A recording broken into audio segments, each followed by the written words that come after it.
आणि याच पार्श्वभूमीवर किती लोकांना हद्दपार करण्यात आलेला आहे होलीचे सण येत आहेत, म्हणजे येणारे 2 दिवस आम्ही अवैध जे दारू आहेत त्याच्यावरती विशेष मोहीम राबवणार आहे.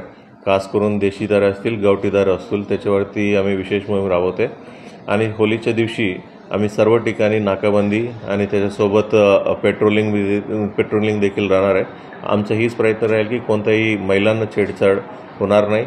आणि दुसऱ्यांना जे कोणी ते खेळत नाही, म्हणजे फुगा फेकून देणं, म्हणजे जे लोकांचं त्यांचं ओळखीचं नाही अशा लोकांवरती फुगा, त्याच्यामध्ये पाणी आणि काही रंग असतात ती फेकून देणं आणि छेडछाडचा उद्देशाने काही महिलांना वरती फेकणं, अशी जरी कोणी करत असेल तर पोलिसांनी स्वतःहून गुन्हा दाखल करून त्याच्यावरती कारवाई करायचा आम्ही आदेश देण्यात आलेला आहे.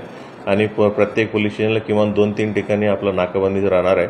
आणि त्याच्यासोबत ज्या ठिकाणी याच्यापूर्वी प्रॉब्लेम झाला होते आणि ज्या ठिकाणी जास्त गर्दी होईल त्या ठिकाणी पोलीस बंदोबस्त तर राहणार. त्याच्यासोबत काय ठिकाणी मी ड्रोन देखील आम्ही वापरणार आहे.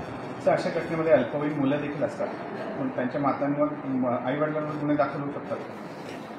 अल्पवयीन मुलांनी म्हणजे असं गुन्हेगारीचं काही जर झालं असतील त्याच्या संबंधित आईवडिलांचं देखील म्हणजे कायदेशीर कारवाई करणार आहेत. म्हणजे फक्त त्यांनी एन्जॉयमेंटमध्ये एक लिमिट जर क्रॉस झालं असेल त्याला वॉर्निंग देऊन सोडते. बट जरी गुन्ह्याचं स्वरूपाचं काही जर कृत्य त्यांच्या हातात घडलं मग आईवडिलांच्या वरती पण कायदेशीर कारवाई करणार आहे.